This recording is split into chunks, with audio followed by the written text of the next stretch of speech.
Hello everyone, this is Raj Nandini. Welcome and welcome back to your channel. Today in this video, I am going to tell you the perfect strategy for the English for the banking exam. मैं थोड़ा सा अपना background बता देती हूँ कि जब मैंने प्रिपरेशन स्टार्ट किया था बैंकिंग का तो मैं कैसी थी. सो आई वॉज एवरेज स्टूडेंट. हालांकि मैंने इंग्लिश लिटरेचर से अपना पोस्ट ग्रेजुएशन कंप्लीट किया है, बट आपको भी पता है कि कॉलेज में कितनी ही पढ़ाई होती है. बस अच्छे मार्क्स से पास हो जाएं इतना ही होता है कॉलेज में. वैसा कॉलेज में भले ही मैंने इंग्लिश लिया था, बट इंग्लिश को भी हिंदी तरह से ही पढ़ाया जा रहा था. एक ऐसा सब्जेक्ट है जो कि प्रैक्टिस डिमांड करता है, कॉन्टिन्यूस रीडिंग डिमांड करता है. आपने देखा होगा कि जो लोग भी इंग्लिश मीडियम वाले होते हैं उनसे आप अगर एग्जैक्ट एरर पूछोगे कि कोई सा सेंटेंस दे दो और पूछो कि इसमें क्या एरर है, वो एरर तो बता देंगे बट उनको रूल नहीं पता होता है कि एग्जैक्ट क्या एरर है. बट उन्होंने इतना ज़्यादा रीडिंग किया होता है ना अपने बैक क्लासेस में. उनका माहौल ही कन्वर्सेशन ही इंग्लिश में होता है. आसपास का जो माहौल होता है वो भी इंग्लिश में होता है. इसलिए ना वो लोग इतने कंफर्टेबल हो जाते हैं इंग्लिश में कि उन्हें दिक्कत नहीं होती है पढ़ने में. बट हम हिंदी मीडियम वालों को क्या होता है ना, हमारे आसपास कोई इंग्लिश बोलता ही नहीं है. हम लोग मेनली हिंदी में या फिर लोकल लैंग्वेज जो होता है हमारे आसपास का उसमें बात करते हैं. इसलिए हम लोग को थोड़ा सा मुश्किल हो जाता है इंग्लिश पढ़ना, राइट. तो अब इंग्लिश को कैसे पढ़ना है उस पर आते हैं. तो मैं मेनली 4 चीज़ें बताऊंगी इस वीडियो में. सबसे पहले मैं ये बताऊंगी कि इंग्लिश पढ़ने का कौन सा बेस्ट टाइम है, हमें कैसे स्टार्ट करना चाहिए इंग्लिश को. उसके बाद मैं रीडिंग और वोकैब का बताऊंगी कि उसको कैसे टेकल करना है. एंड देन मैं 3 इम्पॉर्टेंट टॉपिक बताऊंगी जिससे कि 50% क्वेश्चंस आते ही हैं, प्री हो या फिर मेंस हो. ये 3 टॉपिक से क्वेश्चंस नेसेसरी है कि आएगा ही, okay.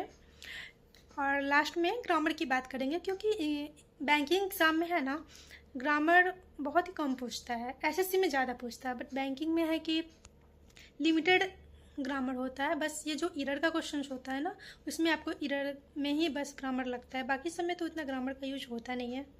So according to me आपको English and GA daily basis पर लेकर चलना चाहिए. आप ऐसा कर सकते हो कि एक दिन इंग्लिश प्लस रीजनिंग, फिर next day English plus quant कर सकते हो. और जीए तो रोज़ करना ही है क्योंकि जब टाइम नज़दीक आता है ना उस टाइम समझ में नहीं आता है कि जीए का क्या करें. इसलिए जीए को रोज़ ही करो, भले नोट्स ना बनाओ आप, बट जीए रोज़ करो, ओके. सो इंग्लिश की स्ट्रेटजी है. इंग्लिश पे आते हैं तो आपको इंग्लिश रोज़ लेके चलना है. आपको सुबह उठते ही सबसे पहला काम अकॉर्डिंग टू मी, जो कि मैंने एक्सपीरियंस किया है, जो मैंने अप्लाई किया है, मैं वही बता रही हूँ कि आपको सबसे पहला टारगेट आपका यही होना चाहिए कि उठते ही मुझे एडिटोरियल करना है, ठीक है. एक इंग्लिश माध्यम करके चैनल है जिसपे कि आपको 1 बजे सुबह में ही वहाँ पीडीएफ डल जाता है. एक पीडीएफ ना उनका फ्री होता है जिसमें कि वो बहुत ही अच्छे से बताते हैं. जो भी एडिटोरियल होता है उसका वोकैब भी दिया रहता है. वहाँ पे आप वोकैब पे क्लिक करोगे तो आपको इमीडिएटली वहीं पे ना उसका मीनिंग भी पता चल जाएगा. आपको गूगल करने की भी ज़रूरत नहीं पड़ेगी. तो आप सबसे पहले तो एक सेल्फ से वहाँ इंग्लिश मीडियम पे जाके पीडीएफ रीड करो, ठीक है. एक एडिटोरियल तो आप वहाँ से पढ़ोगे. उसके बाद आता है वीडियो सोर्स.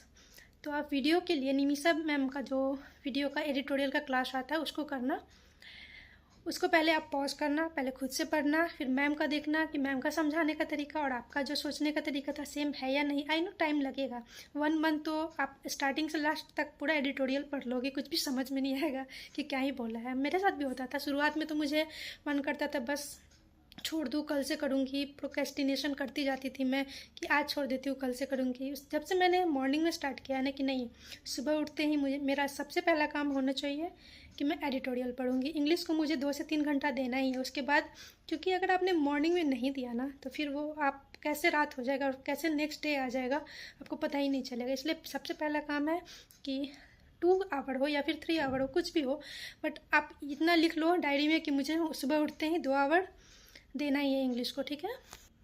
मैं एक बात और कहूँगी कि एक दिन में नहीं होगा बट एक दिन ज़रूर होगा. ये बात ना आप डायरी में नोट करके लिख लो, स्पेशली इंग्लिश के लिए, क्योंकि इंग्लिश ना लैंग्वेज है. उसके पीछे आप जितना जल्दी करोगे ना उतना टाइम लगेगा. उसको एंजॉय करके पढ़ो.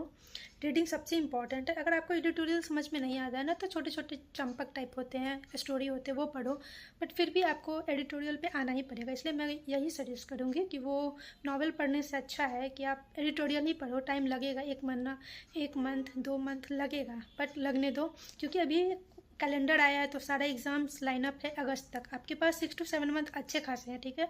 2 to 3 मंथ्स आप अभी रीडिंग में लगा सकते हो। अभी आपको 6 मंथ में इंग्लिश इतना स्ट्रॉन्ग कर लेना है कि जब नोटिफिकेशन आए तो उस समय आपको वीडियो देखने की ज़रूरत ही ना पड़े। उस समय आप बस सेक्शनल दो इंग्लिश के लिए और फुल मॉक दो और वो ही इनफ होगा। आप एनालिसिस करो और मॉक दो बस। बाकी टाइम आप जीए को दो, इंग्लिश को दो, रीजनिंग को दो। बट इंग्लिश ना आप 6 मंथ में ऐसा कर लो कि आपको फिर उस टाइम बस 1 आवर आप दो बस इंग्लिश को, बस इनफ हो, ऐसा कर लो आप। ओके, जहाँ तक वोकैब की बात है तो वोकैब को कैसे करना है, मैंने भी स्टार्टिंग में बहुत ज़्यादा हाथ पैर मारे कि कैसे करना, कुछ समझ ही नहीं आता था। मैंने बहुत सारा डायरी लिख दिया है वोकैब का। जब मैं एडिटोरियल स्टार्टिंग में पढ़ती थी ना तो मुझे लगता है 30 to 40 को वर्ड मुझे मिल जाते जिसका की मीनिंग मुझे आता ही नहीं था। आपके साथ भी ऐसा होगा। उस टाइम तो मैं सारे लिखती थी, कुछ टाइम तक मैंने लिखा, फिर मैं देखती थी कभी मैं रिवाइज ही नहीं कर पा रही हूँ। फिर मैंने डिसाइड किया, मैंने किसी का वीडियो देखा था, उसमें उन्होंने बताया था कि आप हर एक वर्ड को नहीं लिख सकते हो, ना ही आप याद कर सकते हो। तो अच्छा ये होगा कि आप 1 to 2 मंथ बस एडिटोरियल पढ़ो। उसमें तो मैम बताती ही हैं मीनिंग, और अगर उससे भी नहीं होता है तो आप गूगल कर सकते हो। बस गूगल करो, देखो, सीख लो, बस छोड़ दो, लिखना नहीं है। 2 मंथ के बाद ना जब आप रेगुलरली एडिटोरियल पढ़ोगे तो आपको ना रिपीटेड वर्ड दिखाई देंगे। आपको पता चलेगा कि कौन कौन सा वर्ड इंपॉर्टेंट है, बार बार ये वर्ड आ रहा है। फिर 2 मंथ बाद आप डायरी मेंटेन करोगे, जो वर्ड बार बार आ रहा है आपको ऑटोमेटिक समझ में आ जाएगा कि बहुत ही इंपॉर्टेंट है। उस वर्ड को आपको बस लिखना है और रिवाइज भी करना है। स्टार्टिंग में 2 मंथ तक कोई वोकैब मत लिखो, मैं तो यही बोलूँगी। बस एडिटोरियल पढ़ो आप और उसका मीनिंग वहाँ पे समझ लो और छोड़ दो। जब आप बहुत ज़्यादा रीडिंग कर लोगे ना तो भले आपको एग्जैक्ट मीनिंग उसका हिंदी नहीं पता होगा, बट जब आप फ्लो में पढ़ोगे ना तो आपको ऑटोमेटिक पता चल जाएगा कि इसका मीनिंग क्या है। और वही डिमांड करता है बैंकिंग एग्ज़ाम। एसएससी नहीं है जिसमें कि आपको बहुत ज़्यादा सिनोनिम्स, एंटोनिम्स, वर्ड सब्स्टिट्यूशन ऐसा कुछ पूछेगा, ये सब नहीं पूछता है। रीडिंग ही इंपॉर्टेंट है इसमें। ओके, वोकैब के लिए बस आप, मैं यही बोलूँगी कि अभी एडिटोरियल करो, वोकैब बस पढ़ो। अभी नोट डाउन करने की कोई भी ज़रूरत नहीं है। 2 मंथ बाद करना, आपको ऑटोमेटिक समझ में आ जाएगा कौन सा वोकैब आपको करना है, कौन सा नहीं करना है। बैंकिंग एग्ज़ाम में 3 टॉपिक बहुत ही ज़्यादा इंपॉर्टेंट है। सबसे पहला है रीडिंग कॉम्प्रिहेंशन, सेकेंड है पैराजम्बल एंड थर्ड है एरर डिटेक्शन। इन 3 टॉपिक से प्रीलिम्स हो या फिर मेंस, उसमें क्वेश्चन आने ही है। ओके, 15 to 20% एवरेज इन्हीं का होता है, ठीक है। तो इसको कैसे तैयार करना है, तो रीडिंग कॉम्प्रिहेंशन एंड पैराजम्बल, ये तो रीडिंग से ही होगा, इसके लिए तो कोई भी शॉर्टकट है नहीं। और एरर, जहाँ तक एरर की बात है तो एरर के लिए आप निमिषा मैम की 120 रूल्स ऑफ ग्रामर देख सकते हो। अगर आप स्टार्ट कर रहे हो तो स्टार्टिंग में आपको बस एक बार गो थ्रू करना है उसको, कोई भी नोट्स नहीं बनाना है। सेकेंड टाइम जब आप रिवाइज करोगे तो सेकेंड टाइम में आप चाहो तो नोट्स बना सकते हो। और जब सेकेंड टाइम भी आपका 120 रूल्स ऑफ ग्रामर कंप्लीट हो जाए फिर आप प्रैक्टिस मोड पे आओगे। यूट्यूब पे ही आपको बहुत सारा फ्री में मैम ने ही करवाया हुआ है, तो आप वहाँ जाओ, पहले उसमें पॉज करो वीडियो को, पहले खुद से ट्राई करो।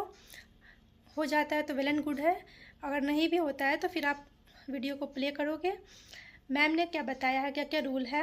आप ऐसा भी कर सकते हो कि आप नोट्स उस टाइम नहीं बनाओगे, जब मैम प्रैक्टिस करवा रही होगी ना वहाँ से भी आप नोट्स बना सकते हो। ये थोड़ा सा अलग स्ट्रेटजी हो सकता है एरर के लिए, बट मुझे ये भी सही लगता है, मैंने ये भी ट्राई किया, इसलिए मैं बता रही हूँ कि जब प्रैक्टिस करो आप वहाँ से भी, आप मॉक से हो गया, प्रैक्टिस से हो गया, वहाँ से भी आप नोट कर सकते हो। ऐसा आप ट्राई करके देखना। अभी तो आपके पास 6 मंथ है, अब थोड़ा बहुत तो एक्सपेरिमेंट आपको भी करना पड़ेगा। एट द एंड मैं अपने बातों को समराइज़ करूँ तो सबसे पहले आपको क्या करना है, सबसे पहले मॉर्निंग में आपका सबसे पहले टारगेट होना चाहिए, उठते ही आपको सबसे पहले एडिटोरियल करना है, ठीक है। एक एडिटोरियल आपको इंग्लिश माध्यम से करना है, सेल्फ में PDF से, ठीक है, किसी की हेल्प नहीं लेनी है। और फिर दूसरा, जब एडिटोरियल आप करोगे वो आप वीडियो सोर्स से करोगे। मैम जब वीडियो सोर्स से एडिटोरियल कराती है उसमें 2 एडिटोरियल करवाती है, ठीक है, एक स्किमिंग करवाती है, एक रीडिंग करवाती है। टोटल आपको 3 एडिटोरियल हर दिन करने हैं। वो करने के बाद आपको उसमें कितना टाइम लगेगा वो नहीं देखना, क्योंकि स्टार्टिंग में टाइम लगेगा, अगर आप बिगनर हो तो और ज़्यादा टाइम लगेगा। ये मत देखना कि बस 2 घंटा ही देना था इंग्लिश को, अरे 2 घंटा तो एडिटोरियल में ही चला गया, ऐसा मत करना, क्योंकि टाइम तो लगेगा। जितने ज़्यादा आप बिगनर हो, जितना ज़्यादा इंग्लिश वीक है आपका, उतना ज़्यादा टाइम आपको लगेगा और उतना ज़्यादा टाइम आपको देना भी पड़ेगा, तभी जाके बैंकिंग का एग्ज़ाम निकलेगा, क्योंकि इंग्लिश मेंस में बहुत ही इंपॉर्टेंट रोल प्ले करता है। ओके, तो एडिटोरियल करने के बाद आप जाओगे, स्पीड ड्रिल आता है एक इसके का। ओके, आप चाहो तो वहाँ से भी क्विज दे सकते हो, वो मुझे अच्छा लगता है।